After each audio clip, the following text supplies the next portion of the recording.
Hello and welcome to Metasounds. These podcasts are made possible through contributions of people like you. If you would like to donate to support our work, you may make a tax-deductible contribution at greatoctave.com/donate. And please remember to subscribe and to give us a thumbs up.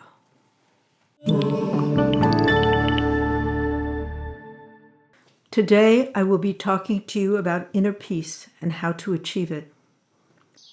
My name is Shulamit, and I have been teaching sound meditation and working with sound healing for the last 30 years. Many of us, each of us, have experienced times in our lives when we drive ourselves crazy by repeating the same story over and over again. It could be a review of our childhood and injustices that we endured. It can be a review of our behavior at work, our inability to get a promotion, our sadness at not being able to perform well in an interview. It can be a review of our relationships and what was said in the heat of the moment, or how we can't seem to get what we want. We have many competing pressures. Not only the pressures that come from outside, from family, friends, peers, media, but those that come from inside. We're constituted that way. We have many different attributes which can be in conflict with each other.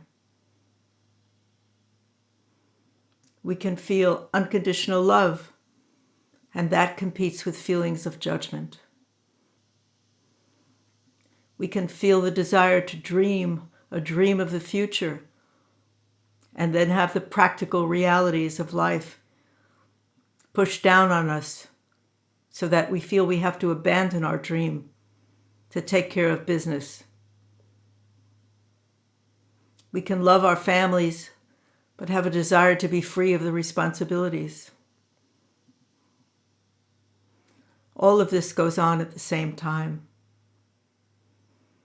But when we are in the midst of a review, I don't even want to call it a review, I call it a rant, a very punitive dialogue in our heads, which goes over and over and over again and tells us that we're no good, that we don't meet expectations, that our dreams have not been met, that we have been punished unfairly by life, etc.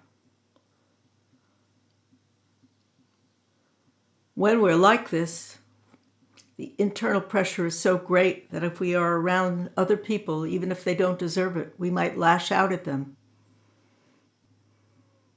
damaging our relationships, perhaps even becoming bitter about dashed dreams.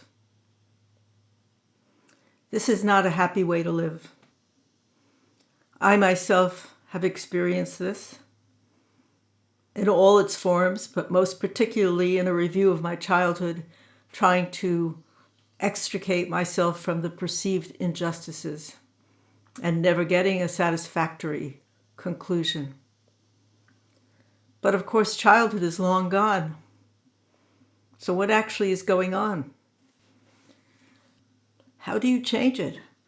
How do you move from a place of punitive self-reproach to a place where you actually can learn from the past, from your mistakes, from the injustices, from everything that's happened to you, and which, by the way, happens to everybody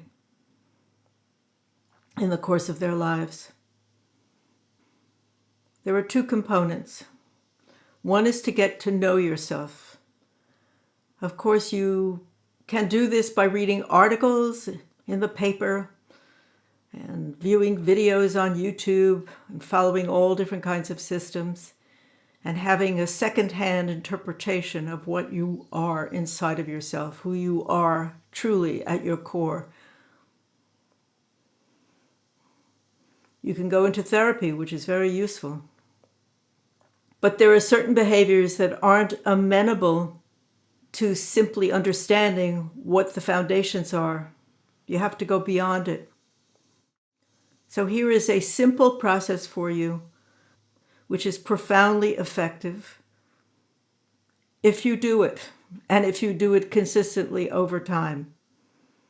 And that is a simple observation of your activity without any interpretation, any analysis, any condemnation, just simply noticing. It is a scientific fact that what we observe changes. Let's say you didn't do well at an interview, and you're reviewing it in your head. And each time you're saying, I should have said, I should have said, I should have said. Why didn't I say? Why didn't I say? All you have to do when that thought form appears is to say to yourself, I'm thinking that way again. I'm saying that again. I'm saying that again. I just said it again. I just said it again. If you don't judge it, the way you are approaching the problem will reveal itself to you, and you will understand the deep meaning behind your actions. I myself suffered from repetitive thought, which really was a rant, most unpleasant, about my childhood and the injustices that I perceived I suffered. One day, on a beautiful day, I got in my car, this is long before car phones or mobile phones, and drove away singing a happy tune, because I sing when I'm happy. But not too long into the journey, something changed. And without any outside input, I began to feel really uncomfortable, and I noticed that my heart was beating very rapidly, my mouth was dry, and I was very, very, very upset.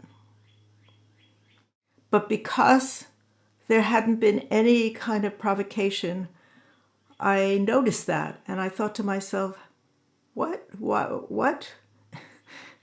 And the minute I said that, the whole rant shut up. The whole rant stopped. It was as if I turned off the radio or moved the needle on a record so that there was no longer any sound. And I resumed my journey much calmer. Not too long after, a couple of days, maybe a week, the same thing happened again, and I had the exact same reaction. So I decided that I would look at this. And so every time it happened, I said to myself, I'm doing it again. I'm doing it again. I'm doing it again. And after a bit, I don't know, I think it was ready to pop, so maybe it took about 2 or 3 months, I suddenly had a very, very clear understanding, very clear, that this was an activity that I did when I was trying to avoid something difficult. That is the defense of a child. An adult can say, I don't want to look at that right now. I have other options of how to deal with discomfort, one that is less self-punishing and one that is a great deal more revealing. Achieving self-knowledge allows us clarity. Clarity allows for freer choices.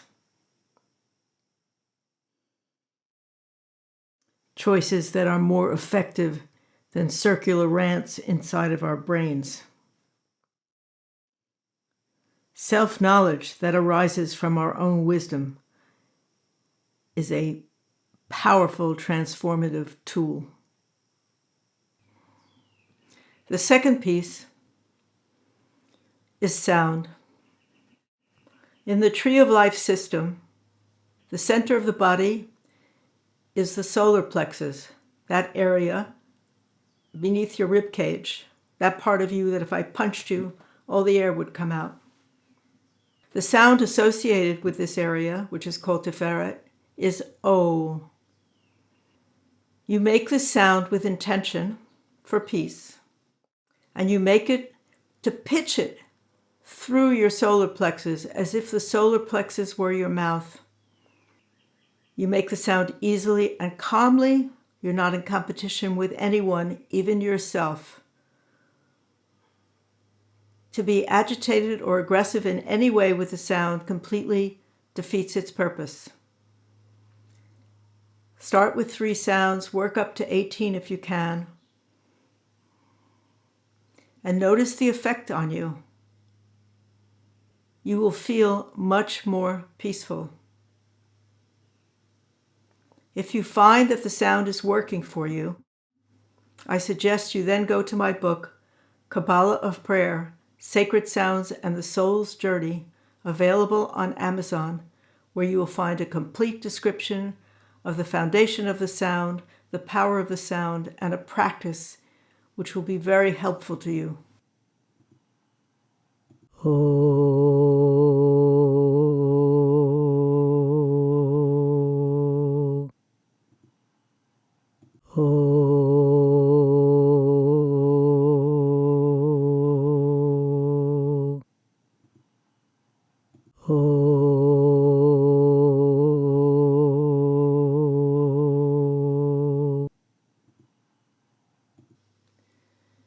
If you combine these 2 practices, the observation practice and the sound of O, on a daily basis, and you practice the sound over time, you will notice at first an immediate effect, but if you practice it for a longer time, peaceful response will become more of your default position, and you become less swayed by all the currents and countercurrents that you experience in everyday life.